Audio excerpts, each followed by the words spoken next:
Lee Kuan Yew is dead, finally. Why hasn't anyone said, fuck yeah, the guy is dead? Lee Kuan Yew was a horrible person. Because everyone is scared.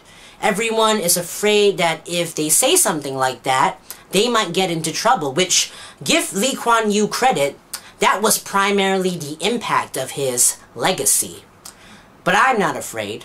So if Lee Hsien Loong wishes to sue me, I will oblige to dance with him. Come at me, motherfucker.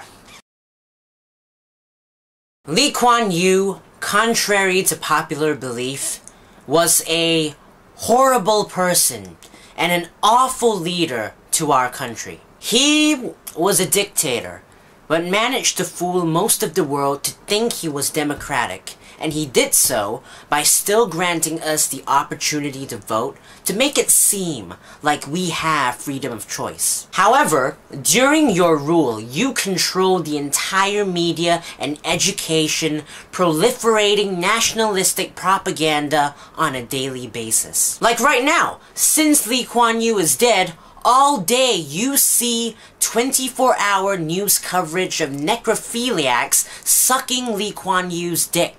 And you place an excessive surplus of your books in popular bookstores. In most of his books, look at how he self-indulgently plasters reams of pages with these montage of pictures of his experiences. Like, ooh, look how much better I am compared to you. And of course, he is absolutely notorious for suing people who criticized him, forcing them into jail and leading them into bankruptcy. And apparently, his thirst for suing is hereditary too. So he created an environment where his blatant flaws as a leader were hidden because most people were afraid of criticizing him in fear of being found guilty by the judicial system that he controls. So everything that people hear is about how great Lee Kuan Yew is. Of course he is able to deceive people into voting for him.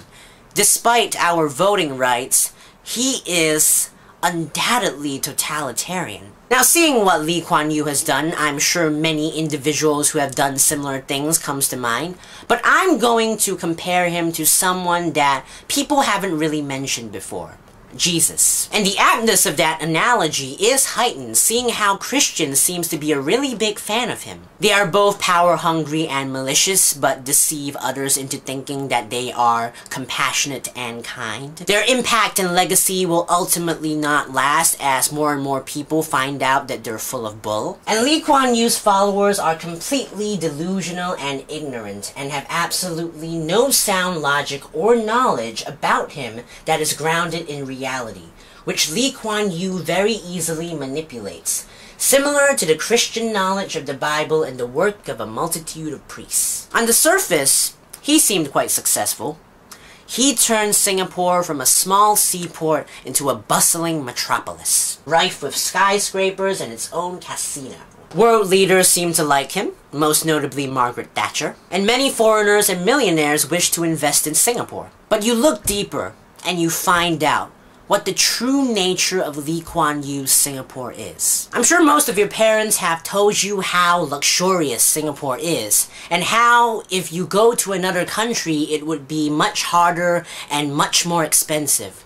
But all you have to do is do a Google search, look at our country's statistics, and you will find out how fucking delusional and ignorant and stupid your parents are. Most people in Singapore are struggling to make ends meet, and it is reported that Singaporeans work the longest hours in the world. We are one of the richest countries in the world, but we have one of the highest income inequalities, highest poverty rates, and our government spends one of the lowest on healthcare and social security. The money spent on the public is so low, it's more representative of a third world country. And yet the amount of taxes is one of the highest in first world countries, and political leaders in Singapore earns more than quadruple the amount earned by political leaders in the United States. They are acquiring so much money.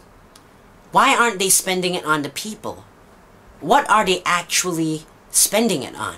One time an SDP member told me that once they got into power, they are going to take the key and open every cupboard and search out all the information on the government spending to find out what those motherfuckers have been doing with all that money. And whenever somebody wonders online if the government is pocketing the money for themselves, they get sued. Quite suspicious, isn't it? And how Lee Kuan Yew deemed what he considered as success was solely predicated upon measurable, concrete results. A rich country, the love of major powers, a positive public image. And his emphasis on results was transcendent onto how Singaporeans led their lives. Somebody who has the better house, the better results in an exam, the better degree, is deemed more successful than the other person. And because of this emphasis on pure materialism, it sacrificed our happiness. Because if someone is more concerned about money and status over what they're actually doing and their life, no fucking shit you would lead a depressing life. I think the biggest flaw of Lee Kuan Yew as a leader to our nation is that he honestly thought that money and status equated to happiness. And his failure to understand how false that was really showed, leading us to be one of the richest countries in the world and one of the most depressed. Ultimately, how do you quantify a great leader? It is by how he creates a place where people are able to live happily and prosper based on their own unique attributes. And he hasn't. So no matter how rich the country he made is, or how many world leader dick he sucked, it doesn't mean a thing. His death was great for him too, seeing how he was struggling with an illness for several years, and even declared that he wished he was dead. He should have asked his son to pull the plug or committed suicide by himself. But he didn't. You know why?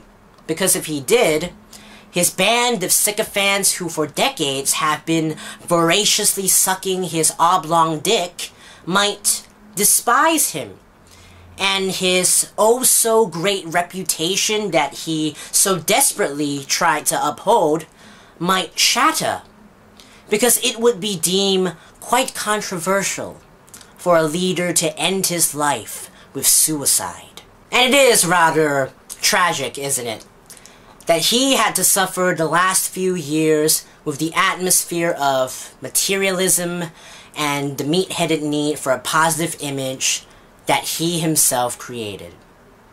Karma really isn't that much of a bitch. So there you go, Lee Kuan Yew. An overrated, overglorified person, a dictator, and exceptionally Machiavellian in nature. Good riddance, Lee Kuan Yew. I neither hope and neither will you rest in peace. But now with his death and the upcoming elections next year, there is a high chance that us, citizens of Singapore, things can finally change for the better. Let's all hope for change. For good change. For every possible kind.